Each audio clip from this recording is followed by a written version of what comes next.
माँ पराम्बा परमेश्वरी के चरणों में आइए प्रार्थना करें। माँ तेरी ममता कितनी प्यारी, कितना प्यार जताती है, कितना प्यार जताती है। माँ तेरी ममता कितनी प्यारी, कितना प्यार जताती है, कितना प्यार जताती है। श्वास श्वास की रक्षा करती, श्वास श्वास की रक्षा करती, पग पग प्राण बचाती है, कितना प्यार जताती है। तेरी ममता कितनी प्यारी, कितना प्यार जताती है, कितना प्यार जताती है।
संस्थिता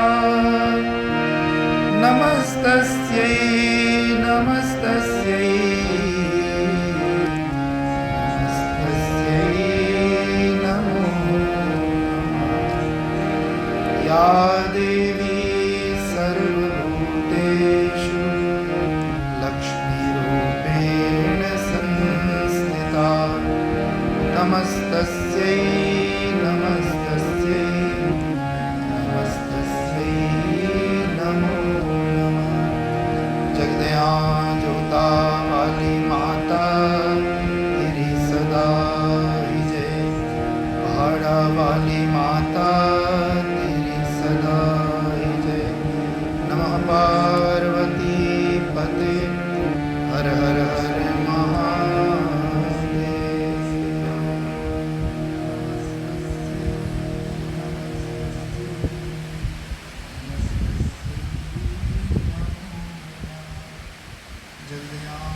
ये आवाज ऐसे आती रहेगी।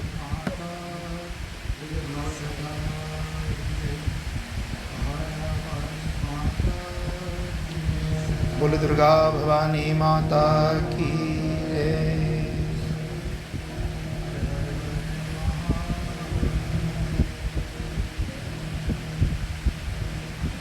इसकी आवाज़ तो बंद करो है। हाँ दोबारा सुनाई देता है आवाज़, इसको कम करो या तो बंद करो आवाज़।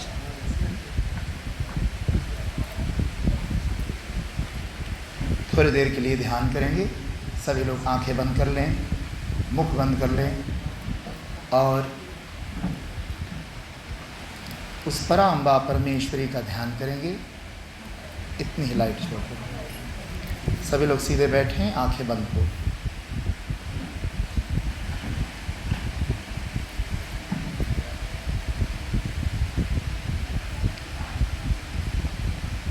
लंबी गहरी सांस भरे, अनंत आकाश की भावना कीजिए। Visualiseer yourself sittend op de aardbol om je heen de oneindige ruimte, gevuld met goddelijke energie. Deze energie treedt jouw lichaam binnen via de neusgaten in de vorm van prana. प्राण शक्ति के रूप में यह ऊर्जा आपके शरीर या त्रिविध शरीरों में प्रवेश कर रही है। प्राण शक्ति के रूप में प्रत्येक श्वास के साथ आपके तीनों शरीरों की शुद्धि और तीनों शरीरों में ऊर्जा का अनुप्राणन हो रहा है, ऐसा अनुभव कीजिए। तुम शरीर नहीं हो, शरीर तुम्हारा है। तुम एक चिन्मय दिव्य ज्योति हो जो परमात्मा के अंश से प्रकट है और उस परमात्मा के समस्त गुण तुम्हारे में विद्यमान है। लंबी गहरी श्वास भरें, श्वास को अंदर रोकें, धीरे धीरे उस श्वास को बाहर करें। श्वास को बाहर रोकें थोड़ा देर तक। श्वास भरते समय जितने भी सकारात्मक विचार al hetgeen dat positief is bij het inademen naar binnen, al hetgeen dat negatief is bij het uitademen, probeer die uit jouw lichaam naar buiten te krijgen. प्रत्येक श्वास के साथ तुम्हारे अंदर एक नई ऊर्जा, एक नई शक्ति, एक नूतन प्रेरणा का आविर्भाव होता है और met iedere adem word jij een nieuwe mens. Voel de inspiratie van goddelijkheid, jouw intellect inspireren tot het rein denken, jouw gevoelens inspireren tot sadbhavana en jouw handelingen inspireren naar satkarma. Jij bent geen lichaam, jij hebt de 3 lichamen. Jij woont in dit lichaam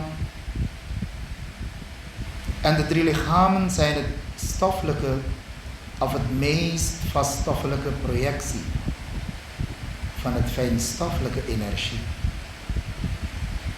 Energie in de natuur, aanwezig in de vorm van de drie gunas, सतोगुण रजोगुण एवं तमोगुण। सतोगुण से तुम्हारी बुद्धि का निर्माण हुआ, कारण शरीर का। रजोगुण से तुम्हारे मन का निर्माण होता है, सूक्ष्म शरीर का। और तमोगुण से इस स्थूल शरीर का निर्माण हुआ। तुम्हारे त्रिविध शरीर त्रिगुणात्मिका माया या त्रिगुणात्मक प्रकृति का परिणाम है। Jouw lichaam is het natuurlijke aspect. Jouw drie lichamen zijn de projectie van de drievoudige natuur. Jij bent het lichaam niet. Jij bent de drie lichamen niet.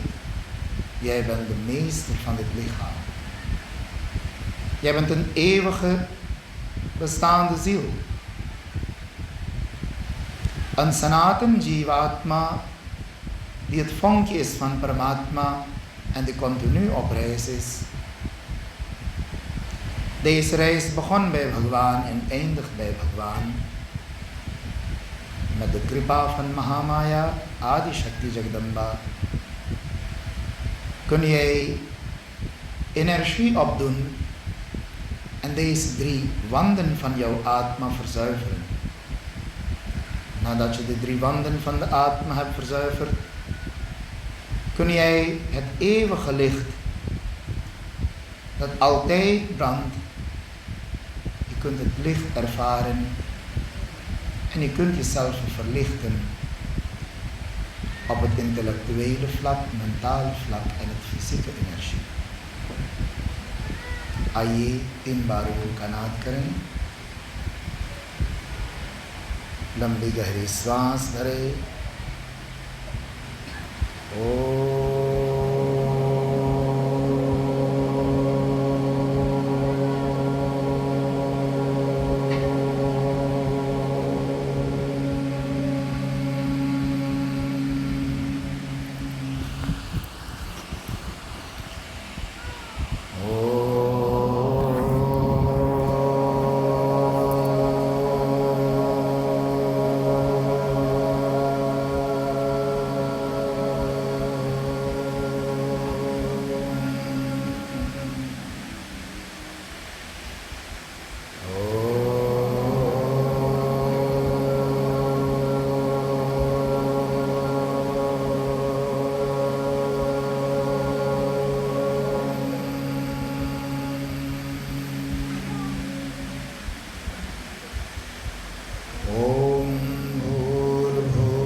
तत्सवितुर्वरेण्यं भर्गो देवस्य धीमहि धियो यो नः प्रचोदयात्।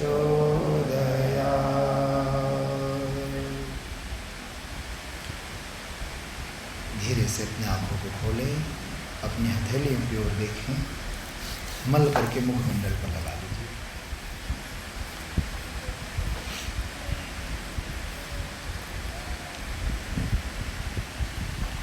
ओम शरणागत दीनार्थ परित्राण परायणे सर्वस्यार्ति हरे देवी नारायणी नमोस्तुते। या कुन्देन्दु तुषारहार धवला या शुभ्रवस्त्रावृता या वीणावरदण्डमण्डितकरा या श्वेतपद्मासना या ब्रह्माच्युतशङ्कर प्रभृतिभिर्देवैः सदा पूजिता सा मां पातु सरस्वती भगवती निःशेषजाड्यापः निःशेषजाड्यापः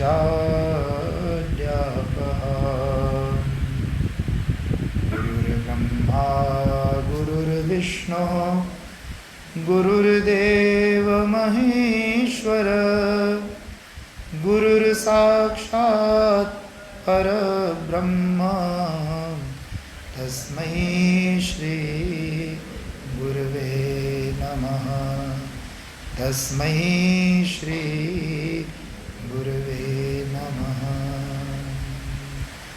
ॐ ऐं ह्रीं क्लीं चामुण्डायै विच्चे। ॐ ऐं ह्रीं क्लीं चामुण्डायै विच्चे। ॐ ऐं ह्रीं क्लीं चामुण्डायै विच्चे। बोले जगदया जोता वाली माता तेरी सदा जय। प्रातः स्मरणीय अनंत श्री विभूषित अपने परम आराध्य परम वंदनीय श्री गुरुदेव के चरणों में प्रणाम करते हुए इस देवालय में प्रधान देव के रूप में विराजमान भगवान श्री सीताराम के चरणों में दंडवत नमन करते हुए असुर निकंदन मारुति नंदन भगवान श्री हनुमान जी को चरणों में प्रणाम करता हूँ।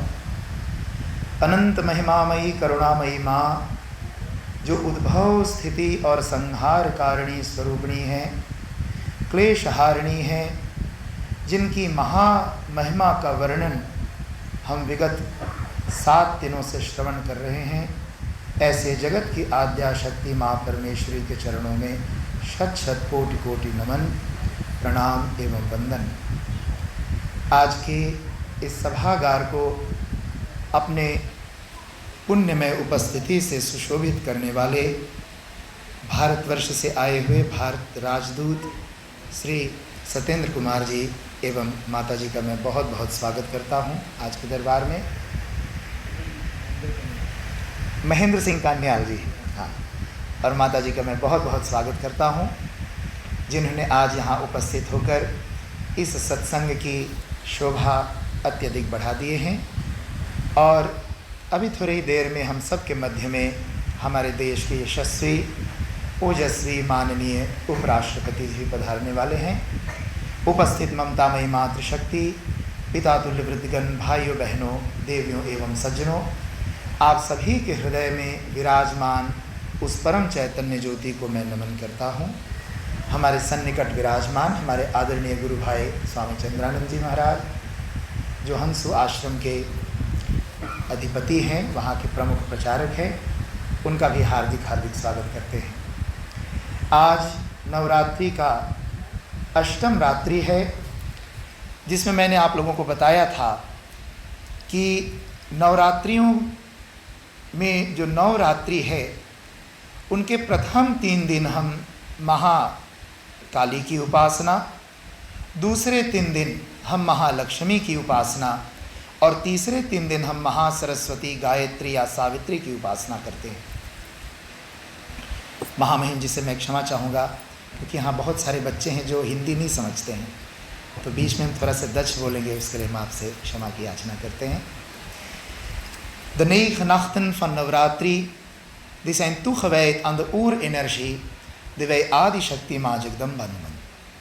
In deze 9 avonden zijn de eerste 3 avonden toegewijd aan Mahakali, tweede 3 avonden toegewijd aan Mahalakshmi en derde 3 avonden toegewijd aan Mahasaraswati, oftewel Gayatri of Savitri. En de afgelopen 7 dagen hebben jullie mogen genieten van de Devi Bhagavad Mahakatha, Mahapuraan. Katha vanuit de Devi Bhagavad Mahapuraan, het heilige geschrift of boek of literatuur dat over de oerenergie Jagdamba vertelt en spreekt. De Devi Bhagavad Mahapuraan kent 12 hoofdstukken, 12 स्कंद हैं देवी भागवत महापुराण में और 18,000 श्लोक हैं, 18,000 shlokas in het Sanskriet en 12 hoofdstukken the 12 Skanda Spanda Devi Bhagavatam. En in deze Devi Bhagavat Mahapuran wordt de Mahima van Adi Shakti beschreven. Ik heb verteld dat niet alleen de Devi Bhagavat Mahapuran in de Durga Saptashati. Saptashati betekent 700 versen in de Markandeya Puran van de Durga Saptashati. Daar lezen wij ook over de 3 vormen van deze oerenergie. Deze oerenergie manifesteert op 3 manieren. De 3 manieren van haar manifestatie, dat zijn de creatieve kracht, dat is de Brahmani Shakti. Dat heet ook wel Saraswati, Gayatri of Savitri. De tweede is de instandhoudende kracht, dat heet de kracht van Mahalakshmi. En de derde is de vernietigende kracht, maar ik had uitgelegd, ik zal hem geen vernietigende kracht noemen, maar de recycling power of de schoonmaakster van deze creatie, dat is Mahakali. Mahalakshmi, Mahasaraswati, Mahakali, oftewel Brahmani Shakti, Vaishnavi Shakti en Shambhavi Shakti. Dit zijn de 3 vormen of 3 manifestaties van éénzelfde energie die wij de Adi Shakti of oerenergie noemen. En deze manifestatie geschiet op 2 manieren. In het kosmische manifestatie noemen wij ze Mahalakshmi, Mahakali en Mahasaraswati. In het individuele manifestatie manifesteert zij middels mijn intellectuele energie, Buddhi ki Shakti Brahmani, Hridaya ki Shakti Adhishthatri Devi Mahalakshmi और शरीर की शक्ति महाकाली. ये त्रिविध शक्तियों के रूप में वह एक अनादि आदि शक्ति का आविर्भाव होता है. और मैंने ये भी बताया था कि प्रथम 3 दिन महाकाली की उपासना हम क्यों करते हैं नवरात्रि में, क्योंकि हमारी साधना का प्रारंभ het begin van mijn zoektocht van spiritualiteit, het begint met mijn lichaam. पहले हम अपने शरीर को जानते हैं. शरीर के माध्यम से धीरे धीरे हम अपने मन को जानना शुरू करते हैं. उस मन को जानने के बाद हम फिर धीरे धीरे बुद्धि में प्रवेश कर जाते हैं, बौद्धिक शक्ति में. तो शरीर है, फिर मन है, फिर बुद्धि है. De 3 stappen die wij doen om tot het oerenergie te komen, dat zijn de 3 lichamen. Het stoffelijk lichaam, het astrale lichaam en het causale lichaam. Dit zijn de 3 lichamen, zijn de 3 embodiments, zijn de 3 manifestaties van de Adi Shakti Paramba in mijn leven of in mijn lichaam. Deze 3 energieën, wij beginnen met Mahakali, eerste 3 dagen. Mahakali is de Devi van Tamogun. Had ik ook verteld. Moeder Natuur, Ma Prakriti, Paramba, Parameshwari, Jagdamba, जो प्रकृति स्वरूपिणी है, उनका नाम दर्शन शास्त्र में प्रकृति है. प्रकृति क्यों है? क्योंकि योग दर्शन में महर्षि पतंजलि कहते हैं प्रकाश क्रिया स्थिति शीलम भूतेन्द्रियात्मकम भोगापवर्गार्थम दृश्यम. वह प्रकाश स्वरूप है, क्रिया स्वरूपिणी है, स्थिति स्वरूपिणी है. कहा प्रकाश कब है? जब वह सात्विक वृत्ति में होती है. सतोगुण के प्रकाश जब इस सृष्टि में होता है, सतोगुण की देवी कौन है? महालक्ष्मी. फिर रजोगुण का प्रकाश होता है. उस रजोगुण में क्या है? क्रिया. सतोगुण में प्रकाश है, रजोगुण में क्रिया है और तमोगुण में स्थिति है. और यही 3 हम अपने जीवन में देखते हैं. सतोगुण से हमारे बुद्धि का निर्माण हुआ, रजोगुण से हमारा मन का निर्माण होता है और तमोगुण से हमारे शरीर का निर्माण हुआ. ये तीनों गुणों से हमारे त्रिविध शरीर का निर्माण हुआ. इसकी पूर्णतया रूप में व्याख्या भगवान श्री कृष्ण ने गीता में किया. In the Bhagavad Gita hoofdstuk 14, de hele hoofdstuk van de Bhagavad Gita hoofdstuk 14, die spreekt over deze 3 gunas. उस अध्याय का नाम है त्रिगुण विभाग योग नाम चतुर्दशोध्याय. 3 गुणों का वर्णन वहाँ पर आया. और ये 3 गुण कैसे काम करते हमारे जीवन में? हमारे जीवन की 3 अवस्थाएं हैं. जागृत, स्वप्न, सुषुप्ति. या तो तुम जगे हो, इस समय यहाँ जगे बैठे हो, या तो तुम अभी जाकर सोओगे तो तुरंत सो नहीं जाओगे, पहले सपना देखोगे. और सपना देखने के बाद में थोड़ी देर बाद जब वो मन भी थक जाता है तो तुम सुषुप्ति में चले जाते हो, प्रगाढ़ निद्रा में, जिसको हम दीपस्लाप बोलते हैं.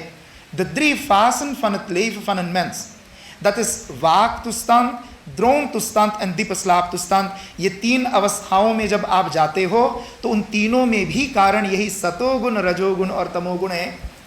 और आप देखेंगे ऐसे 3 करके इन 3 गुणों से संबंधित उस महाशक्ति का आविर्भाव होता है हमारे जीवन में. लेकिन आज मैं आप लोगों को ये सारी बातें हर दिन मैंने लगभग आपको दोहराया। आज तो आपको याद भी हो गया होगा कि माँ भगवती के त्रिविध रूप का संबंध 3 गुणों से कैसे है। आज आप सबके समक्ष मैं जो बात बताने जा रहा हूँ वो बात यह है कि आज एक दिन और बचा है। आज अष्टमी तिथि है, कल नवमी तिथि है। अंतिम 3 रात्रियां नवरात्रि की यह बुद्धि की देवी महासरस्वती या गायत्री व सावित्री के नाम से विख्यात है, या उनकी उपासना में हम समर्पित करते हैं अपने शक्ति समय को। कहा ये 3 जो रात्रियां हैं अंतिम, इनमें देवी के 3 रूप कौन से हैं और इनका वर्णन कहाँ है? तो कहा देवी भागवत, श्रीमद् देवी भागवत के 12वें स्कंध में होस्तुक 12 का जो अंतिम होस्तुक है, वहाँ पर इन त्रिविध शक्तियों की महिमा का वर्णन है। वहाँ पर ये ऋषि समझाते हैं कि तुम्हारे जीवन में आचार और विचार की प्रधानता क्या है। तुम्हारे विचार शुद्ध हो या दैंकन दिन त्रयंत सहन, और तुम्हारा आचार जो है माने तुम्हारा खदरा, विचार से तुम अंतर्मन से शुद्ध मन रखो, अंतःकरण शुद्ध हो, और बाह्यकरण से तुम अच्छे व्यवहार करो। Jouw denken en handelen dienen heel rein te zijn. En daarover vertelt de Rishi in de 12e hoofdstuk देवी भागवतम के 12वें स्कंध में। वहाँ पर ऋषि वर्णन करते हैं महर्षि वेद व्यास जी, और उस वर्णन में वो समझाया कि आप इन दोनों को शुद्ध करने के लिए इसका आधार क्या है कि हमारा अंतःकरण शुद्ध हो, हमारे बुद्धि शुद्ध हो। उसके लिए वहाँ पर ऋषि गायत्री उपासना का वर्णन करते हैं। ये गायत्री क्या है? What is the Gayatri Shakti? In the Devi Bhagavatam lees wij dat Gayatri Panchamuchi is. Zij heeft 5 hoofden. En misschien heeft u dat ooit op de foto ook gezien, dat Gayatri 5 hoofden heeft. En deze 5 hoofden van Gayatri Ma, wat zijn deze 5 hoofden? In het eerste hoofd zien wij de Radha Gayatri Shakti. In het tweede hoofd zien wij Savitri Gayatri Shakti. In het derde hoofd zien wij Saraswati Gayatri Shakti. En daarna zien wij Lakshmi Gayatri Shakti. En als laat zien wij Durga Gayatri Shakti. Durga, Lakshmi, Saraswati, Radha en Savitri. Dit zijn de 5 manifestaties van Adi Shakti Paramba beschreven in de 12e skande van de Devi Bhagavatam. Vandaar dat Gayatri Panchmukhi is. Panchmukhi माने उनके 5 मुख है, 5 अभिव्यक्तियां हैं। लेकिन गायत्री की उपासना हम क्यों करें? तो उन्होंने बताया गायत्री की उपासना माने Gayatri betekent het godin van het intellect. Eerste godin van mijn lichaam, dat is Mahakali. Godin van mijn hart, van mijn hृदय, dat is Mahalakshmi. En godin van mijn intellect, dat is Gayatri, Savitri of Saraswati. उस शक्ति के, बौद्धिक शक्ति के 3 नाम हैं, गायत्री, सावित्री और सरस्वती। ये 3 नाम उस शक्ति की क्यों हैं, इसका भी वर्णन देवी भागवत में आया। तुम गायत्री की उपासना करके अपने मानव जीवन को धन्य और सफल कैसे बना सकते हो? माननीय उपराष्ट्रपति जी पधार रहे हैं। आप सबसे निवेदन है अपने आसन से खड़े हो, उनके आगमन का सम्मान दें। गणानां त्वा गणपतिग्वं हवामहे, प्रियाणां त्वा प्रियपतिग्वं हवामहे, निधीनां त्वा निधिपतिग्वं हवामहे। वसो ममाहमजानि गर्भदम् आत्मजासि गर्भदम्। ओम सर्वमंगलमांगल्ये शिवे सर्वार्थसाधिके शरण्ये त्र्यंबके देवी नारायणी नमोस्तुते। बहुत बहुत स्वागत।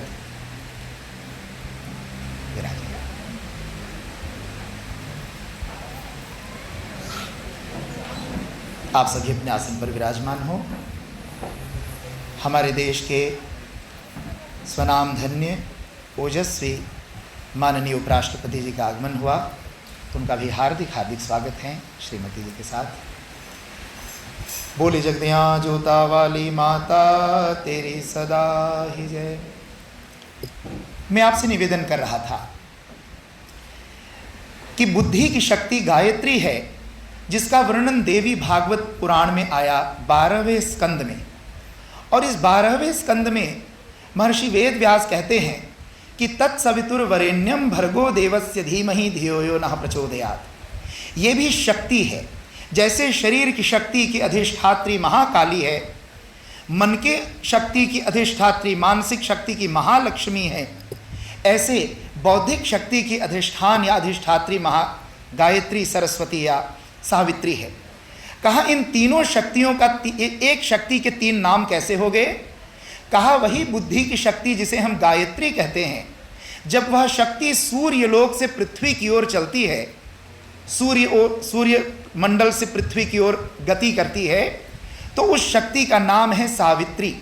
Als de energie vertrekt vanuit de zonnewereld naar de aarde toe, dan heet zij geen Saraswati, heet zij geen Gayatri, zij heet Savitri. En waarom heet zij Savitri? Omdat in de Nirukta शास्त्र van de वेद staat Savita प्रसविता भवति। सावित्री से सविता शब्द बना और सविता माने सविता प्रसविता भवति, और प्रसविता का अर्थ होता है जन्म देना, het baren, जन्म देना, पैदा करना, उत्पन्न करना। जब सूर्य की शक्ति पृथ्वी पर आती है तो यहाँ पर वह जन्म देती है। उस शक्ति का नाम तब सावित्री है। कहा सावित्री बन करके वो जन्म कैसे देती है? तो जिन लोगों ने बियोलॉजी पढ़े होंगे उनको फोटोसिंथेसिस स्कूल में पढ़ाया गया होगा। फोटोसिंथेसिस क्या सिखाता है कि जब सनलिcht पड़ता है ब्लैथरून कॉरल्स पर, जिसको क्लोरोफिल बोलते हैं, क्लोरोफिल कॉरल्स पर जब पड़ता है तो अंदर beïnvloeding van सनलिcht एंड क्लोरोफिल कॉरल्स क्या होता है? वहाँ पर ग्लूकोज और सूर्यस्टॉफ बनता है। वाटर और CO2 को लेकर के सनलिcht क्या बनाता है? सूर्यस्टॉफ बनाता है और ग्लूकोज बनाता है। और आप लोग जानते हो जब कोई फ्लॉ होकर गिर जाता है, अपनी भाषा में थोड़ा कहेंगे, जब फ्लॉ होकर गिर जाता है तो क्या करते हैं? पहले कहते भैया थोड़ा साइड हो जाओ, हवा लगने दो इनको, सूर्यस्टॉफ थोड़ा मिले तो तभी तो सांस लेंगे। और या तो हमारे यहाँ जब विदाई करते दुल्हन का ज़बरदस्ती क्या पिलाते हैं? सुकुरुवात्रा, कहते पिला दो, फिर बेहोश होकर गिर जाएगी, फ्लॉ हो जाएगी। तो फ्लॉ होने से बचने से उनको शक्ति देने के लिए क्या करते हैं? सहकर वाटर पिलाया जाता है। सहकर वाटर क्या है? ग्लूकोज। आज भी किसी में कमजोरी होती तो ग्लूकोज से ही भरा जाता है, और वह ग्लूकोज और सूर्यस्टॉफ दोनों जो ऊर्जा के केंद्र हैं वो किसके नाते बना? सूर्य के उस प्रचंड तेज से। सनलिcht जब धरती पर पड़ा, ब्लैथरून पर पड़ा, तो वहाँ पर फोटोसिंथेसिस के प्रोसेस से बियोलॉजी कहता है कि सूर्यस्टॉफ और ग्लूकोज बन गया, और दोनों हमारे जीवनी शक्ति का आधार है। इसलिए जब शक्ति सूर्य से पृथ्वी की ओर चलती है तो उस शक्ति का नाम है सविता, सावित्री। और जब सूर्य से चलती है तो कितनी प्रकार, कितने रूपों में होकर चलती है? कहा सूर्य भगवान के 7 घोड़े हैं, एसेंसेफ पार्दन। अच्छा, हमारे ऋषि बड़े वैज्ञानिक थे, वो चाहते तो 7 मूस लगा देते सूर्य भगवान के घोड़े में, चूहे खींचते उस रथ को। वो चाहते तो 7 गधे लगा देते घोड़े के जगह पर, चाहते तो 7 गाय या बैल लगा देते, लेकिन उन्होंने घोड़ा ही क्यों लगाया? ये बड़े वैज्ञानिक तथ्य है, आप इसको श्रवण करें। घोड़ा क्यों लगाया भाई? घोड़ा को नीदरलैंड्स बोलते पार्थ, ठीक है ना। और जो सूर्य से शक्ति आ रही, शक्ति माने energy, de kracht die vanuit de zonnewereld komt naar de aarde, die wordt vandaag nog, kracht wordt gemeten met, आप क्या बोलते हो? कितने पेका, कितने पार्द kracht का ये मुंह तो है। कोई नहीं कहता कितना होंद kracht है, कितना कत kracht है, कितना कुय kracht है। kracht को आज भी नापा जाता है पार्थ से, पार्द kracht, और आप बोलते भी हो सोल्स्टेरिक आसन पार्थ। इसलिए आप देखोगे कि सूर्य भगवान के रथ को खींचने वाले कौन है? 7 घोड़े। 8 भी नहीं है और 6 भी नहीं है, 7 ही क्यों है? कहा वो सेफ पार्द क्या है? द सेफ पार्द दी द सॉन्ट्रैक, वो सही में नहीं, कहीं ऊपर 7 घोड़े है जो खींच रहा उसको। संस्कृत में शब्दा नाम अनेक अर्था, इन वोर्थ ही फर्स्काइदन बतेकनिसन, मैंने कई बार बताया आपको। ऐसे असु प्राणने धातु से अश्व शब्द बनता है, अश्व betekent paard, maar अश्व betekent ook ademhalingskracht. En deze ademhaling die wordt gecreëerd middels zuurstof en prana, किसके माध्यम से? वही सूर्य की रोशनी, वही शक्ति कितने रंगों में आती है? द सेफ पार्द van de zon zijn de 7 kleuren van licht। प्रकाश के 7 रंग जो है, द सेफ kleuren van licht, dat zijn de 7 paarden। और वही 7 kleuren van licht जब धरती पर गिरता है, ब्लैथरून पर, मुदर नातुर पर, तो वही भगवती परा अम्बा क्या करती है? जन्म देती है। वो सावित्री बन जाती है, सावित्री बन के जन्म देती है। और वही सूर्यस्टॉफ जो बन गया हमारे जीवन शक्ति का आधार, वही सूर्यस्तव को जब हम अंदर ग्रहण करते हैं तो हमारे में बोलने की शक्ति आती है। बोलने की शक्ति माने jouw spraak is niets anders dan omzetting van jouw ademhaling. जो तुम श्वास लेते हो, al hetgeen wat jij inademt wordt omgezet in de vorm van jouw spraak. आदमी कई बार कोई बात जल्दी जल्दी बोलता है तो आप क्या बोलते हो? अरे दीदिया धीरे बतियाओ, तनी सांस तो ले लो, बोलते ना, सांस ले लो, कोई जल्दी नहीं है, अभी कहीं दम न घुट जाए। क्यों? श्वास क्या है? तुम जो बोलते हो, तुम अभी नहीं करना, घर पे जाके कोशिश कर लेना या सत्संग के बाद में। तखलई के तहत बोलने की कोशिश करो और सांस लेने की कोशिश करो, और जिसको लुक हो जाए मुझे आके सिखा दे कल, ठीक है? आप देखोगे कि यह संभव है। जिस समय तुम बोलते हो श्वास नहीं ले सकते, जिस समय श्वास लेते तुम बोल नहीं सकते, क्योंकि श्वास की परिणति किसमें हो जाती है? वाणी में। और जो 7 शक्तियां चली थी सावित्री बनकर, वही क्या बन गया तुम्हारे में आकर? सरस्वती। कोई नहीं कहता इसके कंठ में गायत्री है, कभी सुना किसी को बोलते हुए? ना, कोई ये नहीं कहता इसके कंठ में सावित्री बैठी है। आप क्या बोलते हो? अमुक आदमी बहुत अच्छा गाता है, इसके कंठ में सरस्वती है। और वही सरस्वती फिर जो प्राण शक्ति 7 रूपों में प्रकाश बनकर आई थी, वही शक्ति जब परिणत होता है वाणी में तो वहां भी 7 ही रहता है। अपनी भाषा में हम कहते हैं 2 रे मी फा सो ला ती, और हिंदी में कहेंगे तो क्या कहेंगे? सारे गा मा पा धा नी। वहां 7 ही है। वाणी के 7 स्वर, वही सरस्वती माँ के सितार के साथ स्नार है। और वही सरस्वती जब वाणी बनकर निकलती है, और यदि आप उस वाणी पर संयम कर लो, वाणी की साधना कर लो, वाणी का मौन साधना करके उसी 7 शक्तियों को तुम 7 चक्रों का भेदन करके, देवी भागवत के 12वें स्कंद में समझाया कि उस गायत्री को तुम त्रिपदा भी है, अष्टपदा भी है, सप्तपदा भी है। और गायत्री मंत्र जब हम प्राणायाम करते तो क्या बोलते हैं? ओम भूः, ओम भुवः, ओम स्वः, ओम मः, ओम जन, ओम तपः, ओम सत्यम, ये 7 हो गया। फिर ओम तत्सवितुर्वरेण्यम भर्गो देवस्य धीमहि धियो यो न प्रचोदयात्। आप कहोगे स्वामी जी हम तो केवल ओम भूर्भुवस्व ही जानते थे। ये भूर्भुवस्व क्या है? व्याहृतियाँ। आप यदि वेद में गायत्री मंत्र पढ़ोगे, वेद में, तो गायत्री मंत्र भूर्भुवस्व से नहीं शुरू होता। इन द वेदास बखेंत गायत्री मंत्र में तत्सवितुर्वरेण्यम भर्गो देवस्य धीमहि धियो यो न प्रचोदयात्। स्वामी जी ये भूर्भुवस्व कहाँ से प्रकट हो गया? फिर ये कहाँ से आ गया गायत्री मंत्र में? इसको व्याहृति कहते हैं। इसको ऋषियों ने, आचार्यों ने, विद्वानों ने इसमें लगाया कि गायत्री मंत्र में जब हम व्याहृति लगाएंगे तभी इसकी साधना होती है। तो भूर्भुवस्वः तत्सवितुर्वरेण्यम भर्गो देवस्य धीमहि धियो यो न प्रचोदयात्। लेकिन 7 चक्रों में भू भुव स्व मह जन तपः सत्यम तत्सवितुर्वरेण्यम, उसी में जब हम मौन साधना करते हैं, उसी शक्ति को जो सूर्य लोक से आया था, जो प्राण शक्ति बन करके हमें जीवन दे रही थी, उसी शक्ति को जब हम समेट करके अपने ध्यान साधना में बैठते हैं तो 7 चक्रों का भेदन करके और हम पुनः अपने कारण लक्ष्य से जुड़ जाते हैं। उस सूर्य मंडल में विराजमान ब्रह्म की शक्ति से जुड़ जाते हैं। उसकी साधना जब करते हैं तो हम कहते हैं कि हमने गायत्री की साधना की, हमने बुद्धि की उपासना की। उस शक्ति को जब वापस आप कनेक्ट करते हो, जोड़ते हो और उस जुड़े हुए की अनुभूति करते हो, तब आप गायत्री महाविज्ञान की साधना करते हो। इसीलिए ब्रह्मा की पत्नी आप पढ़ोगे, कहीं कहीं आया कि ब्रह्मा की पत्नी सरस्वती है, ब्रह्मा की पत्नी सावित्री है, ब्रह्मा की पत्नी गायत्री है। अब जिन्होंने इस विज्ञान को नहीं समझा ऋषियों का, वो क्या कहते हैं? तुम्हारे भगवान कैसे भगवान थे, अपने बेटी के ऊपर ही फरलिफ्त हो गए। ये यहोवा का तरीक़ा वाला यही पढ़ाते हैं कि ब्रह्मा जी अपने पुत्री पर फरलिफ्त हो गए, सरस्वती पर। लेकिन उनको ये विज्ञान रहस्य का पता नहीं है कि सरस्वती है तो कैसे हैं, सावित्री है तो कैसे हैं, और गायत्री है तो कैसे हैं। ये त्रिविध शक्तियाँ, इसका इसलिए नाम देवी भागवत में क्या है? ब्रह्माणी शक्ति। विष्णु की शक्ति वैष्णवी, शंभु की शक्ति शांभवी और ब्रह्मा की शक्ति ब्रह्माणी। अब गायत्री मंत्र ये महामंत्र के रूप में सनातन धर्म में विख्यात कैसे हो गया? इसके लिए भी आप थोड़ा सा समय लूँगा आपका 10 मिनट बाद, क्योंकि आज अत्यधिक समय नहीं लेंगे, कल लोगों को काम पे स्कूल पे भी जाना है और कार्यक्रम भी है। थोड़ी देर के लिए आप ध्यानपूर्वक इस रहस्य को समझें। गायत्री मंत्र अपने आप में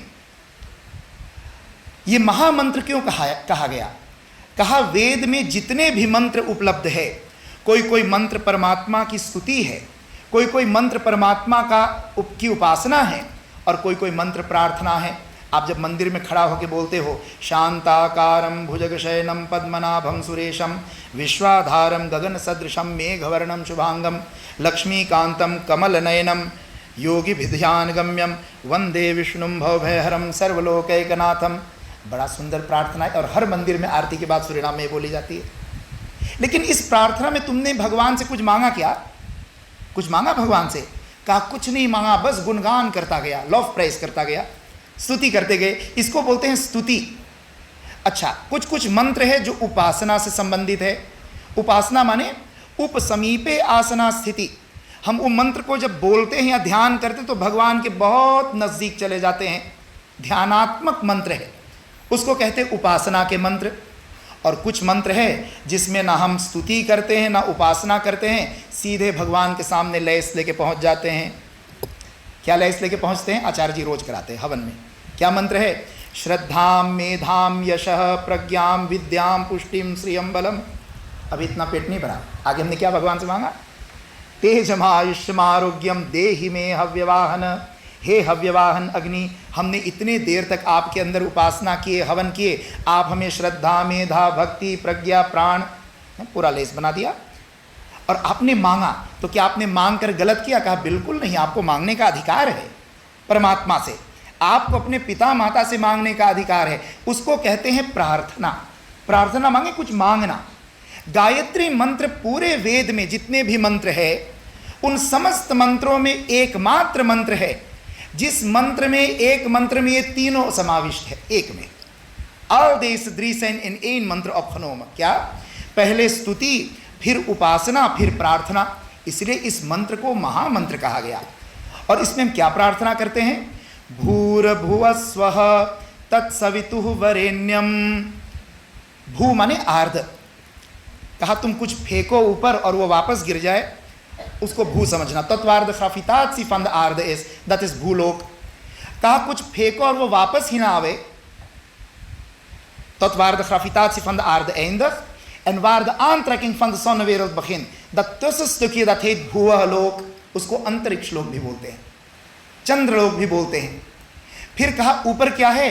एरकॉम्पटन रेंज, जहां से सन का आंतरैकिंग शुरू हो जाता है, सूर्य का आकर्षण, उसको स्वह लोक कहते हैं। तो भूर भुव स्वह, धरती अंतरिक्ष और सूर्य, या दूसरे भाषा में कहें आर्द मान एंड द सन, इन तीन को बनाने वाला। तत्सवितुः वरेण्यम, तत् माने उस ब्रह्म, तत् इस ons eindig woord. God is binnen het hindoeïsme geen man, geen vrouw. Je mag een afbeelden in beide manieren. वो माँ भी, त्वम माता त्वम पिता भी है। इसलिए तत् शब्द का प्रयोग ऋषि करते हैं कि भूर भुव स्वः, या कहे धरती अंतरिक्ष और सूर्य लोक, आर्द रंत एंड सोनवेरल, तत्सवितुः वरेण्यम। सवितु माने इन तीनों को जन्म देने वालों का मैं वर्ण करता हूं। एक draag, ik accepteer uw existentie, ik accepteer uw aanwezigheid।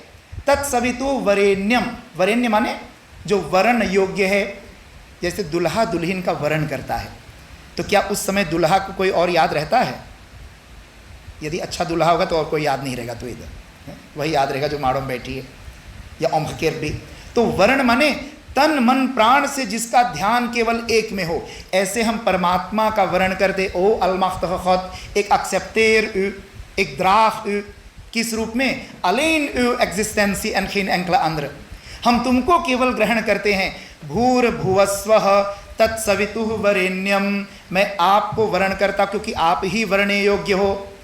और वही कॉस्मिस uitleg में आर्द मान wereld en zonnewereld जो है, hetzelfde is in mijn lichaam, body mind intellect. शरीर का निर्माण किससे होता? अन्न खाने से। पृथ्वी, पृथ्वी का संबंध mijn lichaam से है।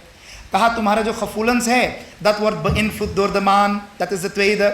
mijn gevoelens, oftewel mijn astrale lichaam, de मन। और दर्द लिखाम इस बुद्धि, कौसाल लिखाम, इस बुद्धि को कौन प्रेरित करता है? कहा सूर्य लोक। तो सूर्य से प्रेरित बुद्धि, चंद्रमा से प्रेरित मन और पृथ्वी से प्रेरित शरीर, इन तीनों शरीरों को निर्माण करने वाला है जीवात्मा, वही आत्मा। जो हमारे शरीर में आत्मा है वही हमारे ब्रह्मांड में सूर्य के मध्य में, सूर्यमंडल के मध्य में इस विश्व की आत्मा है, जगत की आत्मा। भूर्भुवस्वः तत्सवितुर्वरेण्यम भर्गो, यहां तक क्या था? स्तुति। तो हीर हैप्पी द लव सॉन्ग फन भगवान फसोंगन। भगवान ने धरती को बनाया, रहिमत को बनाया और सोनवेरत को बनाया। यदि ये तीनों लोक न होते तो हमारे तीनों शरीरों को एनर्जी कहाँ से मिलता, इसकी पुष्टि कहाँ से होती? कहा हे प्रभु, आपको मैं बहुत बहुत धन्यवाद देता हूँ जो आपने इन तीन लोकों को बनाया। कहा फिर ये तीन लोक क्या है? तत्सवितुः वरेण्यम भर्गो देवस्य धीमहि। संस्कृत में धीमहि का अर्थ होता है वै मेदितेरन। Je hoort vaak mensen zeggen dat de Gayatri मंत्र een individuele मंत्र is. इसको धीरे से कान में फूंक दो और गुटुर गुटुर गटाई में जपते रहो, जोर से मत बोलना, है ना? कुछ लोग कहते हैं गायत्री मंत्र को जोर से मत बोलना, ये प्राइवेट मंत्र है। ना ना, यदि प्राइवेट मंत्र होता तो इस मंत्र में स्वयं क्यों आता? भर्गो देवस्य धीमहि वै मेदितेरन। वै मेदितेरन माने वयम धीमहि। अहम ध्यायामी नहीं है, अहम ध्यायामी माने एक मेदितेर, और वयम धीमहि माने वै मेदितेरन। भर्गो देवस्य धीमहि वै मेदितेरन अपवी भर्गो देवस्य। भर्गो देवस्य माने, भर्ग माने लेख, प्रकाश। हर हिंदू का जीवन का लक्ष्य क्या है? कि हम प्रकाश का ध्यान करें। इसलिए आप देखोगे सौंदर्य लिख दुनवैखिन एंक्ल ऋतुवे इन हिंदुइज्म, बिना ज्योति का कुछ होता ही नहीं हिंदुइज्म में। और माँ का एक नाम भी है ज्वाला माँ, ज्वाला रूप में प्रकाशित हो रही, ज्योति रूप में, और उस ज्योति का हम ध्यान करते हैं। भर्गो देवस्य धीमहि। जब तुम किसी का ध्यान करते हो तो क्या करते हो? उनके सारे गुणों को अपने अंदर उतारते हो ध्यान के माध्यम से।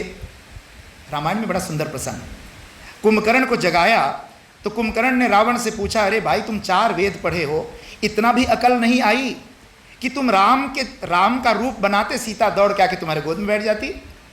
रावण कहता, क्या मुझे मूर्ख समझे हो? मैंने पहले यही तो किया था। राम बनने के लिए मुझे राम का ध्यान करना पड़ा। और राम का ध्यान करना कैसे पड़ा? कहा राम का ध्यान करने के लिए मैंने क्या किया? राम का ध्यान करते करते मेरे अंदर राम के सारे गुण आने लगे। और जब राम जी के सारे गुण आने लगे, एक कार्यक्रम थोड़ा बाद में करते तो अच्छा होता। हाँ, अभी शिवालय में रोक लो थोड़ा देर के लिए, इनको तो बिठा दो यहीं, बाकी कहीं रोक लीजिए। मैं आपसे बता रहा था कि रावण ने कुंभकर्ण को कहा कि मैंने भी राम बनने के लिए राम का ध्यान किया, और जब राम का ध्यान किया तो राम के सारे गुण आने लगे मेरे अंदर। और राम के गुण क्या थे? मातृवत पर दारेशु पर द्रव्येशु लोष्टवत। दूसरे की पत्नी माँ के रूप में देखना राम का धर्म है। कहा दूसरे की पत्नी माने सीता भी मुझे माँ लगने लगी, इसलिए माँ की दृष्टि से क्या मैं कोई माँ का अपहरण करता है? इसलिए रावण, इसलिए कुंभकर्ण, मैंने राम का ध्यान छोड़ करके ये इस दूसरे मार्ग का सहारा लिया। कहने का अभिप्राय, जिसका तुम ध्यान करोगे उनके गुण तुम्हारे अंदर आने लगेंगे और तुम उसके बहुत करीब पहुंच जाओगे। उसको कहते उपासना। उपासना माने भर्गो देवस्य धीमहि। जब तुम बोलते हो भर्गो देवस्य धीमहि तो तुम ध्यान करके परमात्मा के बहुत निकट पहुंच जाते हो। और उसके बाद में अंत पे जब तुम भगवान के बहुत क्लोज अप हो जाते हो, जब कोई किसी से तुम कुछ चाहते हो तो पहले क्या करते हो? और नॉर्मल संसार में भी देख लो, लॉजिकली हमें किसी से कुछ चाहिए तो हम क्या करेंगे? नॉर्मल प्रोसेस की बात करते हैं। हम पहले उसके सामने जाके खूब, अपनी भाषा में कहेंगे तो खूब स्लैम करेंगे, आप बड़े अच्छे हो, आप कितने वो हो, आप जितना गुणगान कर सको, क्योंकि आपका लक्ष्य गुणगान करना नहीं, कुछ पाना है। तो खूब उनका गुणगान करोगे। खूब जब देखोगे कि खूब फूल के गुलगुल्ला हो गया, तब क्या करते हो? फिर धीरे धीरे क्लोज अप होते हो। जब बहुत क्लोज अप हो जाते हो तभी मांगने की हिम्मत होती, भैया अब तो हम दोस्त हो गए, अब ये मुझे दे दो। ऐसे गायत्री मंत्र में परमात्मा से जब हम बुद्धि मांगते हैं, बुद्धि माने संसार के सबसे कीमती चीज बुद्धि, उस बुद्धि की याचना के लिए पहले भगवान का हम गुणगान करते हैं, फिर भगवान के क्लोजअप होते हैं भर्गो देवस्य धीमहि उपासना से। और अंत पे क्या है?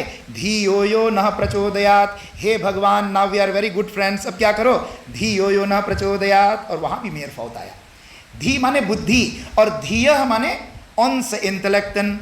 नः प्रचोदयात, नः माने अंश, केवल मेरा नहीं, ये प्रार्थना सबके लिए है, सबकी बुद्धियों के लिए, कि हे भगवान इस प्रार्थना से हम सब की बुद्धि को अपनी ओर प्रेरित कीजिए। कहा भगवान की ओर क्यों प्रेरित करें? कहा जन्म से हम ऑटोमेटिक संसार की ओर प्रेरित, automatisch is ieder mens gericht naar de materiële wereld. Automatisch heeft ieder mens op grond van zijn 84 laag yonis die hij heeft doorgebracht. In al die reizen heeft hij wat meegenomen van het dierlijke. पाश्विक वृत्ति को लेकर आए 84 लाख योनि से, तो जन्म से हम मेटेरियलिस्ट तो है, इसलिए हे भगवान इस बुद्धि को अपनी ओर प्रेरित करो, जिससे ये बुद्धि जाकर के मानव जीवन हमारा सार्थक बने, मनुष्य शरीर में ही मनुष्य बन सके। क्योंकि शास्त्र कहता है een menselijk lichaam hebben wil niet zeggen dat je al mens bent. वेद कहता मनुर्भव, मनुर्भव क्यों? तुम्हारे पास मनुष्य का शरीर है इसलिए तुम मनुष्य बन गए ना, कहते मनुष्य शरीर में मनुष्यत्व के आधान करो, पशुता का निराकरण करो। जब दीर्घ खतरा को हटाओगे तभी तुम्हारे अंदर मनुष्य की भावना आएगी और तुम्हारा जीवन धन्य होगा। आज इन्हीं शब्दों के साथ मैं अपने समय सीमा के अंदर अपने प्रवचन को विराम देना चाहूँगा। आप इतने ही याद रखें, कल भी नवरात्रि है, कल अंतिम रात्रि आश्रम में है, कल भी महासरस्वती तत्व पर चिंतन किया जाएगा कि जो बुद्धि की देवी है, शरीर की देवी महाकाली, हृदय की देवी महालक्ष्मी और बुद्धि की देवी महासरस्वती, उस महासरस्वती के 3 रूप है, सावित्री, गायत्री और सरस्वती। वही जब सूर्य लोक से आती है हमारे लिए तो उसका नाम है सावित्री, वही जब वाणी बनकर के प्रकट होती है तो उसका नाम है सरस्वती, और वही जब बुद्धि में जा कर के हमें स्मरण शक्ति तीव्र देती है, अच्छे निर्णय की फैकल्टी देती है, तो उसका नाम है गायत्री। इसलिए हम सभी हिंदुओं ने और सूरीनाम वासियों ने 9 दिनों तक, या आज 8 दिन है, कल 9वां दिन है, इन 9 दिनों तक शारीरिक शक्ति, मानसिक शक्ति और बौद्धिक शक्ति के लिए माँ से प्रार्थना किए। आज हमारे बीच में बहुत ही सौभाग्य का विषय है कि आज कन्या पूजन होने जा रहा है।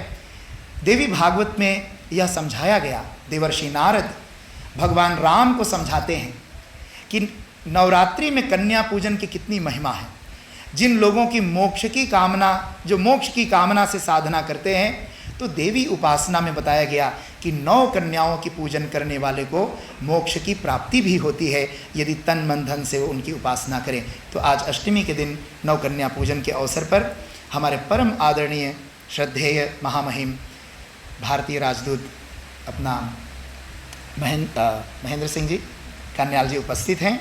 मैं उनसे निवेदन करूंगा कि वे भी भारतवर्ष की पवित्र भूमि से यहाँ पधारे हैं हम लोगों की सेवा के लिए, सांस्कृतिक और धर्म की सेवा बहुत कर रहे हैं आप। तो मैं चाहूँगा कि आज जो भी जनता यहाँ उपस्थित हैं उनको आप जरूर 2 शब्द नवरात्रि के संदर्भ में संदेश दें। आदरणीय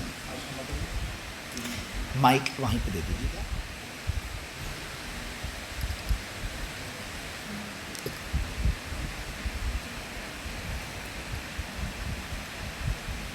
अच्छा,